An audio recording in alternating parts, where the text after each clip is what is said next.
Good day and welcome to the Sport Rep Show. This is your host, Jesse Jackson Kauraitha, updating you on the latest sports news in and beyond Namibian borders. And for now, let us look at what is in the hit list.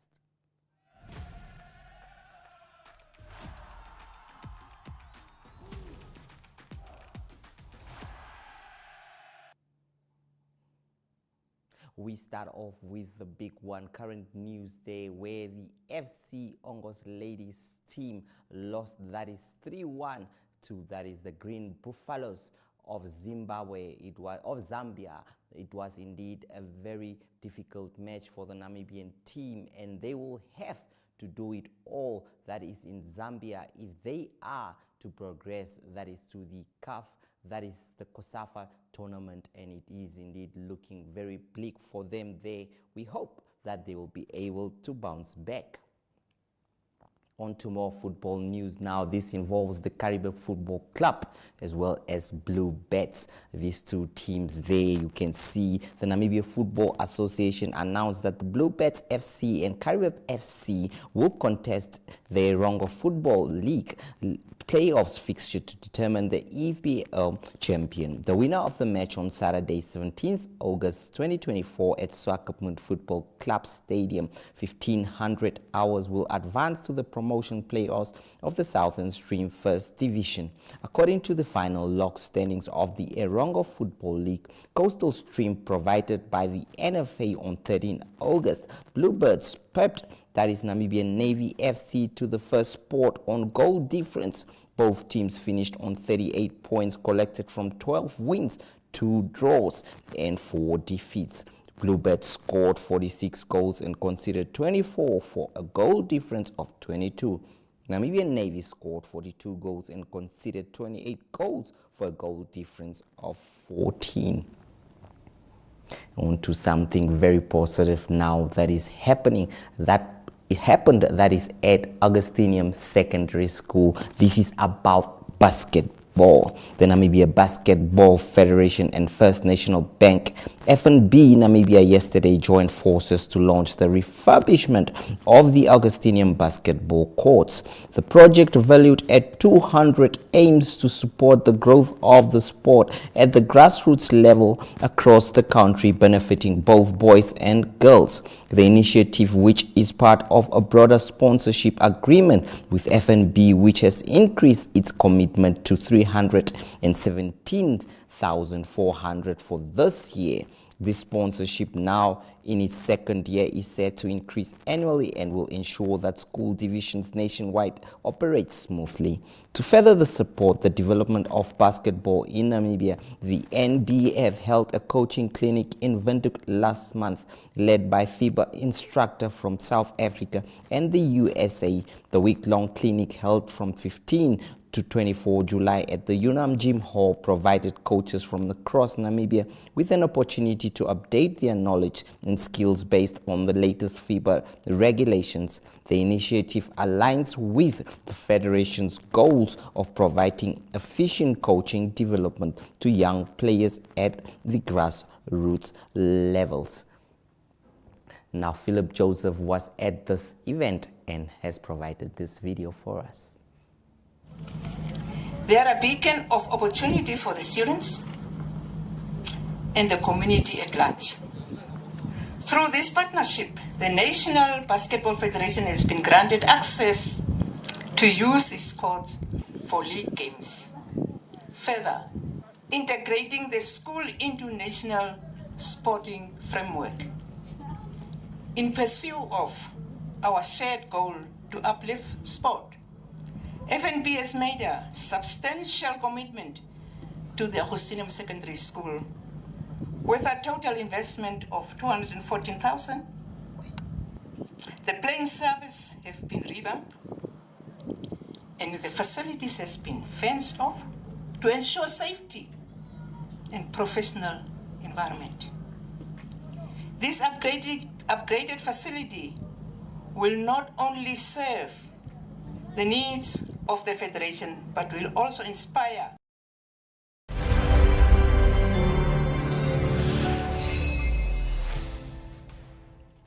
That is some positive news there. I'm sure those that are at Augustinium and former scholars of the school will be proud of the development of Mguzi, as they affectionately used to call it.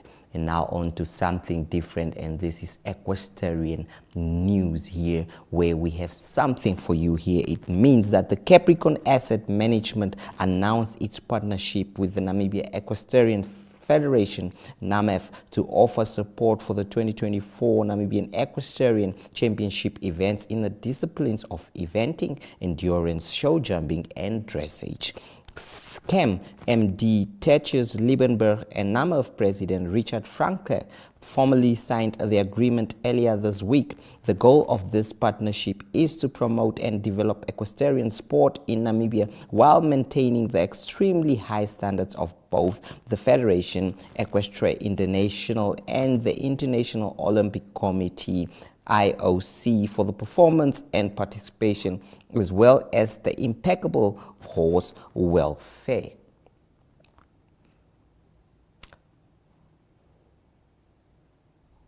That is something good for the horse enthusiasts. They will actually be able to benefit from this partnership, as well as those that are aspiring to become part of this sport, which is always very highly competitive.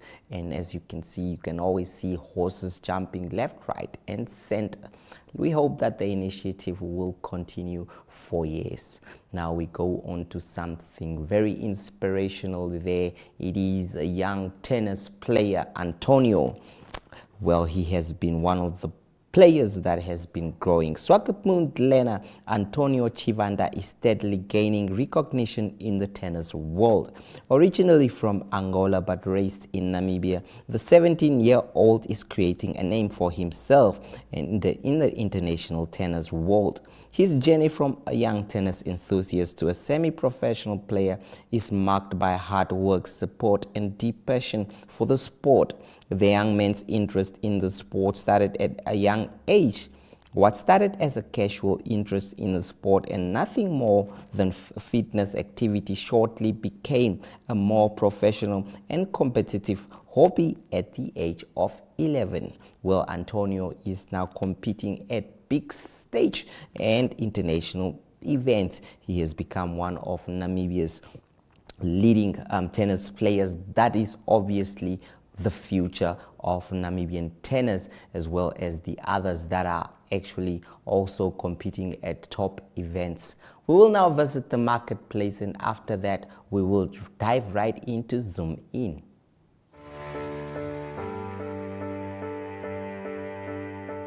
From the day you were born and welcomed until your pensioner years on this earth, your life is filled with changes and phases. What mattered the most at age 10 may be an unknown memory at 25. The heartbreak at 16 may be replaced with wedding bells at 27. The degree you've always wanted or starting your career business may come true at age 30.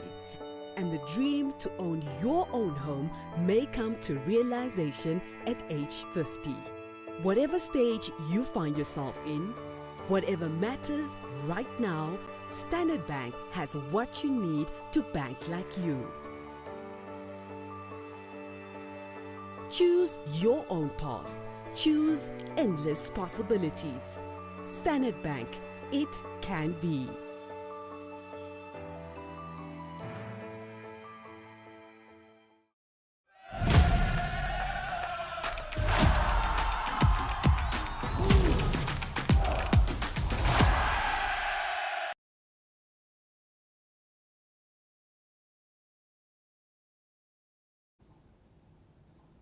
As the weekend looms, we have that is very, very important clashes in the NSSR competition.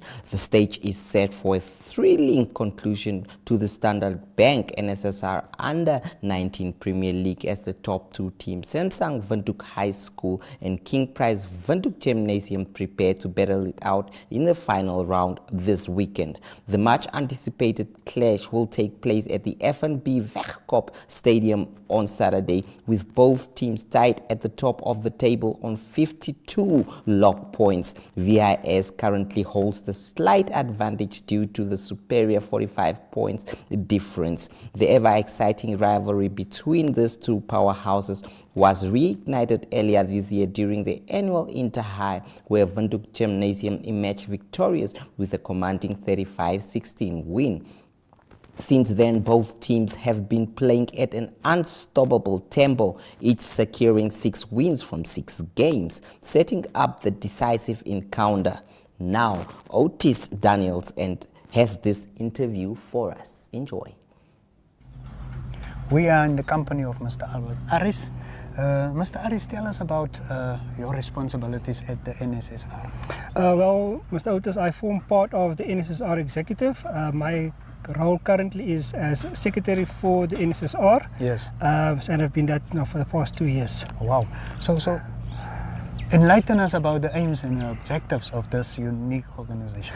Okay, well, we form part of the NRU and the NSSU, and we're sponsored by Standard Bank. So our main aims and vision fall in line with their programs also. Yes. But specifically, our role is just to basically conduct and compile and basically just manage the functions of the NSSR and its members. Okay, so tell us about the leagues you are running.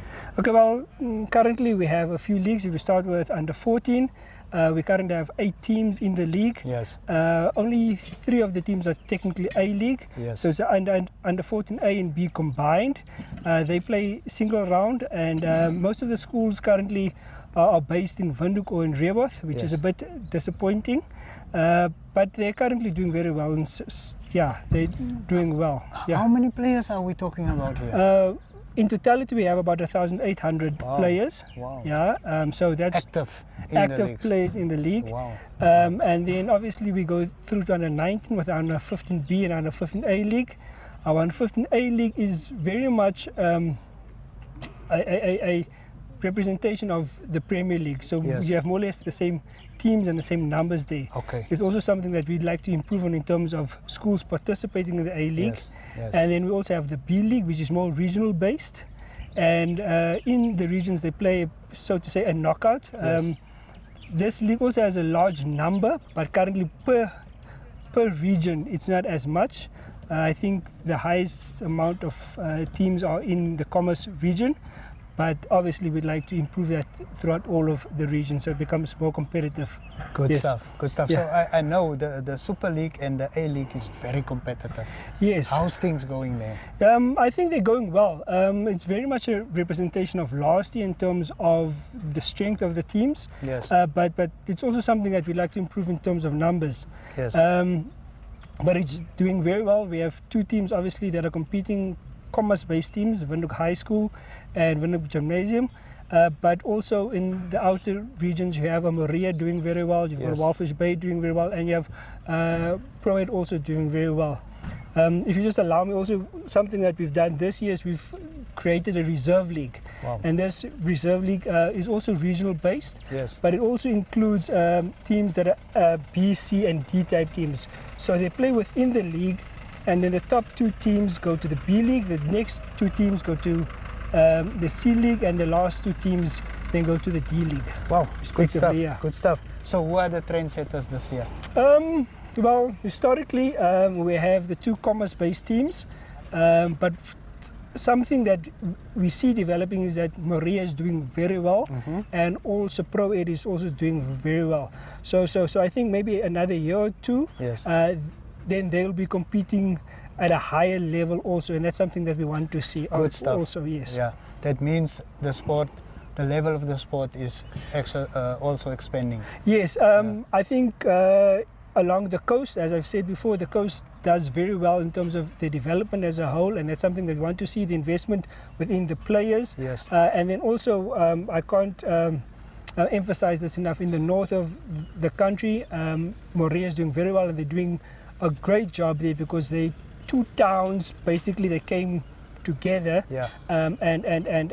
And that's good for the sports. Obviously, in the south, we'd also like to see a Premier League team, and also from Rehoboth in the future, we'd like to see another, or them entering in the Premier League also again. Then this will also just support the growth and Of the the quality sports. of rugby. Yes. Yeah. So let's talk about school rugby in general. There's this perception that standards are dropping. What is your take on it? Well, I don't think the perception is inaccurate.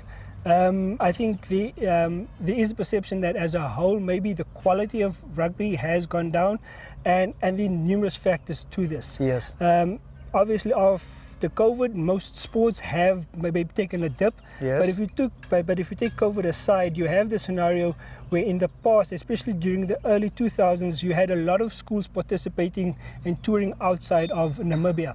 And this exposure gave them, not necessarily that they won at each festival or each team, but just that exposure to playing a higher standard of rugby. Yes. And then coming back and then taking the experiences and the tempo and all of those things back into the league, then raised the game. So Yes, yes. currently we have two teams that went out and played international festivals, and Yes. these are the two teams that are currently sitting 1 and 2. So one can see that if schools do go out Yes. and expose themselves and expose the players, because the coaches also get exposed Yes. to outside rugby, this does help the players when they come back, and this filters through within the league. Yes. If I can give an example, if a player played for Windhoek High School or Gymnasium this year in the first team, by the end of the season he would have most likely played about 20 games. Yes. And 10 of those games would have been games from outside. Wow. So that experience that the player brings in, the tempo, him also coming into a routine of maybe eating more, looking after his fitness more, Yes. such things play a role and then filter through into the league, and then raises the standard of the league. Yes. So as in the past, that happened a lot. I'm not of the opinion that it's still happening where Yes. schools go out. Yes. But as evidence of what I'm saying now, the top two teams are the teams currently touring outside the Outside. country. So Yes, yes. so it does prove some Yes. worth, yeah. Talking about touring outside of the country, how do we compare to our neighbors, South Africa, Zambia, and so on? Okay, Botswana? so historically we have a very good relationship with South Africa because we play in the Grand Como, and Yes. we play with the Academy Week. We don't do too badly against the smaller provincial teams. In the Yes. past, obviously, I think in the early 2010s, we competed very well. Not necessarily they won with a Western Province or an Eastern Yes, that's province. Dan Craven and the yes, Grand Como. Yes, yeah. Then we tended to do Yes. fairly well. Yes. I think the gap has increased. Okay, so they are Um, catching up with us. No, we are catching up with With them. them, Yeah, okay, so to okay, say. yes. But in light of, for example, your Zimbabwean, your Zambias, and your Ugandas, we've seen now at the under 20 recently they are doing well. Yes. And at school board level, it would come across, or the perception is that the hurdles that they might have had earlier, they've started to come over those hurdles. And the great investment that's currently happening in Zimbabwe and Kenya and Uganda, specifically on school board level, one can see the evidence of that. Yes, yes. So I'm not saying that we are behind them. I think we are either at the same level, Yes. or we're still a step ahead of them. But the competition has increased with those countries outside of South Yes. Africa. Yes. Yes, Mr. Aris, what are we getting right, and what can we do? Yeah, I think this year and since last year we've started to implement new systems. In terms of the database, if we talk of an administrative point of view, Yes. we have created a digital database that shows, for example, the 1,800 players that we have, where they Wow. play, the positions they have. We have some more bio data on them. Yes. So the hope is that to connect more with the NRU so Yes. that we can use this data better. and also track the players better and have more contact with the players. So I think that's important from a database point of view. Yes. In terms of the players and so forth, the NSSR this year sent a second under 16 team to South Africa to the Rhino Week. Yes. It seems as if that is a success, or that was a successful tour, and that creates depth. Yes. And that's what we want. We don't just want 20 players going to South Africa. This year we can successfully say on under 16 level we've sent 46 players to South Africa. So that creates depth. And many of these players, especially for the Rhino Week, were younger players. Yes. So next year they come with that experience and they build on that experience. Good so stuff. that's one of the things that obviously the NSS Is happening. Is occurring. We'd also like to do that for the under 17s, Yes. and then we'd also like to do that for the under 19s. So where we create at each age level basically 2 teams, and this creates the depth and Yes. experience and exposure Yes. for the players. On another level, we have a scenario where we would like, for example, and as I said, the under 14 league is not strong enough. Yes. We have 2 to 3 A teams. That should increase and that comes in conjunction with working with the primary schools, so that more schools can create the programs for good quality rugby. Yes. So that those players can come through, and then we can create more leagues, Yes. more teams per league Competing. Yeah. and competing, and that Yes. is what we Yes. want also. So Yes. that is part of what we're trying to achieve. Yes. And then also we're starting to work, not start, but we've been working, but I think more intentionally we've been Yes. working with the NRU to somehow create an alignment program so that the pathway is more clear for our players. Okay. Yeah. So what does the broadcasting and streaming of school rugby means for the players, No, for example? No, I think in the digital age that we currently are, I think the players love it. I think the community loves it, that they can see the players, they can see the Yes. development from the comfort of their home. Not everyone can drive to Windhoek or Yes. Swakop or to the north or to the south of the country for the streaming. Yes. So this has created a great platform, and in partnership with Standard Bank and NMH, Yes. they've created this platform that allows rugby to grow, because the more people see rugby, the more they know about the rugby, the more we talk about rugby, and that creates growth and momentum Yes. also. Yes. So in the digital age and what's currently occurring, I think this would be a great thing for rugby as a whole. Yes. Yeah. Mr. Harris, finally, what advice would you offer to schools in terms of uplifting their rugby? I think let's start with the parents. We can't go without the parents. So schools must support the parents in creating programs at school that allow the players to come to school Yes. and play rugby, but also support the academics.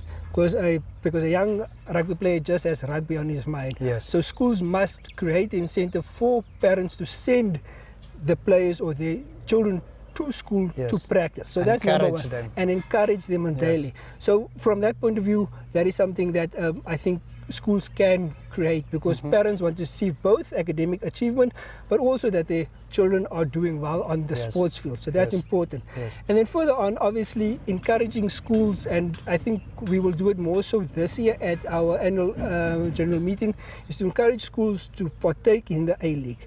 The more schools partake in the A-League, for example, if I'm currently the C-League and I can Yes. go play in the A-League, yes, I might lose a few games and so Yes. forth, but we must understand that some of the schools there have been exposed to quality rugby. Yes. So you're competing not only like against the VIS, but you're competing against the VIS that competed at Paul Boys. Yes. So that experience and playing against them, It rubs off. It rubs off on Yes, you. yes.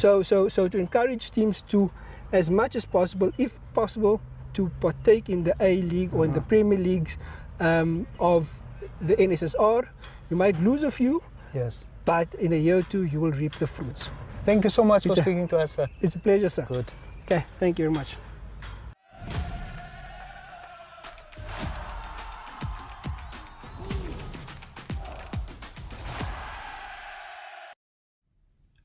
Good day everyone, time for international sports news, and starting off with tennis news first. It's the Cincinnati Open that continues. Most of the top players in the world playing in that tournament, and it's a good lead up to the US Open that will start in a few weeks' time. On the men's side of the draw, it's 16th seed Sebastian Corda. He's out of the tournament. He lost to Pablo Busta. He's from Spain. The score there was 7-5 and 7-6. Also, Alexei Pobrigan, he won the previous tournament, the Canadian Open, but he lost now in the second round against Gilles Molfils, and he is from France. The score there was 7-5 and 6-3. On the women's side of the draw, it is Iga Swiatek, the number 1 seed. She came over a tough first round game, and she beat Veronika Gauchari. She's from France, and she beat her by 6-love, 6-7, and then 6-2 to advance to the next round. And also experienced Karolina Wozniacki. She beat Alina Kalalina, and that was in 6-2 and 6-4, also to advance to the second round. On to cycling news. It is Tour de France for women, the Tour de France Femme, that is taking place at the moment. Stage 4 is done, and it was won by the Dutch cyclist Puk Pieterse, and she won with a close finish. It was a photo finish to Demi Vollering. Demi Vollering, she's still the leader of the Tour. She's the yellow jersey holder. She's 22 seconds ahead of the self-same Puk Pieterse. The stage 5 will be over 152 kilometers. On to golf news. It is women's golf. It is related to the Solheim Cup. It's a team competition between Europe and America, and it's been announced that the Solheim Cup in 2028 will again be in America, and that will be at the well-known Valhalla Golf Club. It is a biannual tournament every 2 years, and the 2024 tournament will be in September from the 13th to the 15th. That will be in America as well, in Virginia, and then 2 years later in 2026 the tournament will be hosted in Kromfort. That will be in the Netherlands. On to soccer news. It is the English Premier League that will start this coming weekend. And transfer news again, it is Brighton that signed the highly rated German 21-year-old midfielder. His name is Brian Gruda, and he will play for Brighton in the English Premier League. He used to play for Mainz, and he joined Brighton now for a sum of $26 million. Also, Liverpool, they have a player that is going away. It's a 19-year-old midfielder, Bobby Clark, and he will join Red Bull Salzburg. That is a deal for him, $12 million. That will be the price tag for him. And it is also Liverpool that start their campaign over the weekend. They have a away game to Ipswich. That's international sports news for today. Hope you have a great sport day, and we talk international sport again tomorrow. Goodbye.